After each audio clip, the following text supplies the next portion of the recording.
So what's the difference between an ordinary stock kitchen or a custom kitchen built by Avery Construction? Well, follow me and I'm going to show you the differences. When you buy a stock cabinet, meaning it was manufactured somewhere, maybe China, maybe Canada, shipped to us in a cardboard box, ready for assembly before we install in your home, those are very limited when it comes to the sizes and to the colors and to the styles. Sizes, they might only come in increments of 3 inches. I know, that means a 24 or a 27 or a 30 and so on. Whatever's left over is going to be a big old filler. We're going to have, in a custom kitchen, tight fillers. We're going to have boxes that are made of real cabinet-grade plywood, not pressed board or any other cheap materials.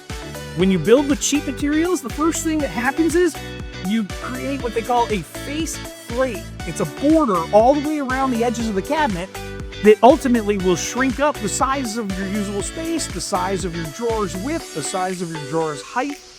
That frame is designed to hold the weight of a door. When we build with cabinet-grade plywood, we get a completely frameless cabinet. So 20% more storage, just putting the kitchen back exactly the way it was. But when we build with frameless and we accessorize, we can now install things like pull-outs and a full extension, cloth closing, and very functional use of your space. You can fit a lot of stuff in a very narrow pantry.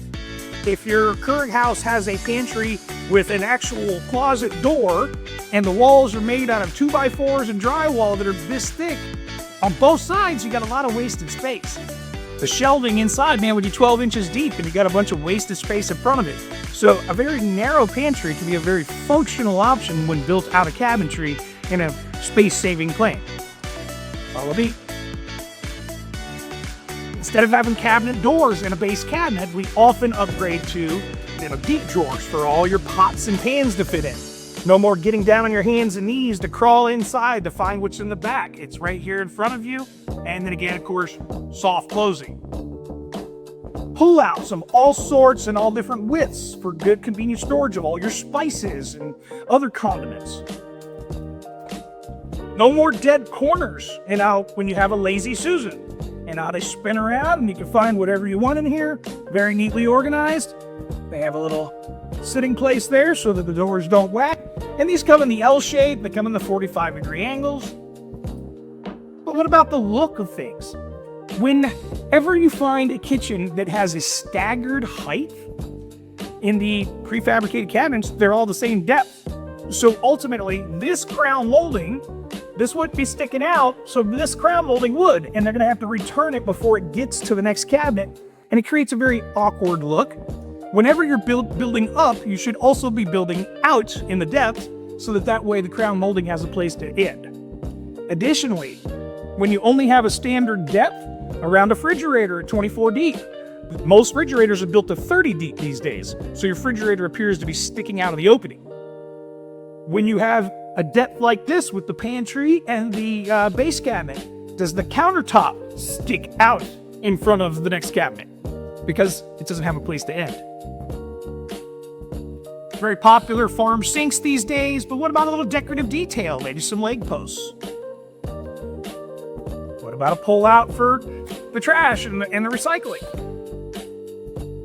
What about the countertop with the features? And the stone is not made this thick naturally. The stone is made this thick naturally.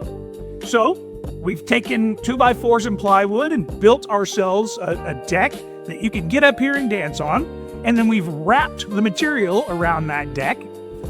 But some people do it in a very cheap way. They stack piece on piece and you're looking at seams here on the edges. This is done with a mitered cut, which then got disguised by the polishing on the edge. So it appears to be a big, hearty, hunky meat of stone, a nice feature, an accent in a home. What about things like floating shelves? Whenever you put your coffee makers or your teapots underneath your cabinetry and the steam rolls up, you're creating a constant wear on the finish of that cabinet. So why not give it a place for the steam to rise where it's unaffected?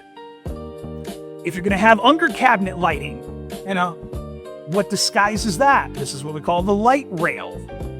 Or do we sometimes have over cabinet lighting? Or do we have in cabinet lighting? All of these great accents and features make for a very, very custom kitchen. things that you can make yourself very proud of your home, and I hope we get to help you design yours today.